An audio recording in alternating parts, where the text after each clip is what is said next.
Cette semaine, près de 200 professionnels de la communication se sont réunis au Vatican pour passer en revue les défis auxquels doivent faire face les médias catholiques à l'ère du numérique.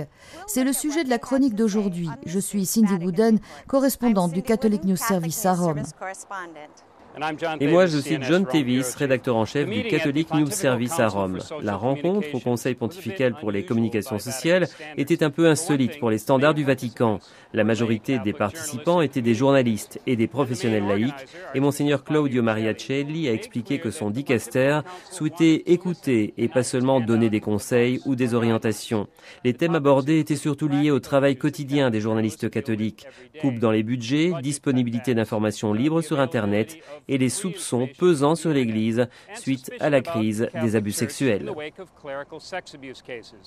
The conference heard from media experts about the general decline in newspaper subscriptions and plummeting advertising. Durant la conférence, des experts ont parlé de la baisse du nombre des abonnements aux journaux et de la baisse des entrées publicitaires. On a parlé aussi des médias numérisés et affronté des questions décisives. Par exemple, l'interactivité qui est propre à Internet peut être en effet un endroit effrayant, où n'importe qui ayant un site web peut distribuer de l'information sur des nouvelles et des problématiques catholiques.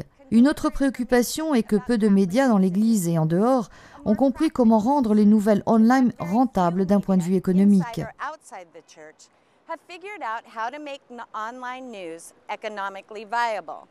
La blogosphère est une partie importante de la communication catholique en général.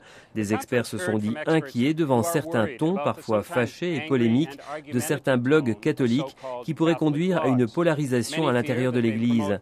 Mais un blogueur britannique a dit que les blogs vont à l'encontre d'un besoin. Les personnes s'adressent aux blogs parce qu'elles ont des exigences que les médias plus officiels de l'Église n'ont pas satisfaites. Et si la critique d'un blogueur à l'égard d'un évêque n'est pas charitable, a-t-il déclaré, il est peut-être le symptôme de vrais problèmes d'unité dans le diocèse local qui ne sont pas affrontés. Un autre problème clé soulevé au Congrès a été le besoin d'une claire identité catholique et d'un sens de la mission entre les professionnels de la communication. La mission de l'Église est de répandre l'Évangile. Les journalistes catholiques aident à découvrir de manière complète et honnête les événements qui ont un impact sur la vie des fidèles. Beaucoup ont souligné que le journalisme de qualité ne devrait pas être en contraste avec l'action de l'Église. Tous deux partagent le même intérêt à révéler la vérité. Une des questions les plus intéressantes de la rencontre était la manière dont les médias catholiques traitent les questions controverses dans l'Église. John, tu es intervenu dans les débats. John, you were part of that panel discussion. C'est vrai. Un des nœuds principaux était le scandale des abus sexuels par des membres du clergé. Je pense qu'en général, les médias catholiques ont été lents à rapporter ces affaires quand elles ont éclaté il y a 20 ans. Mais les choses ont changé et aujourd'hui, les journalistes catholiques fournissent des informations plus soignées et équilibrées sur un problème aussi douloureux.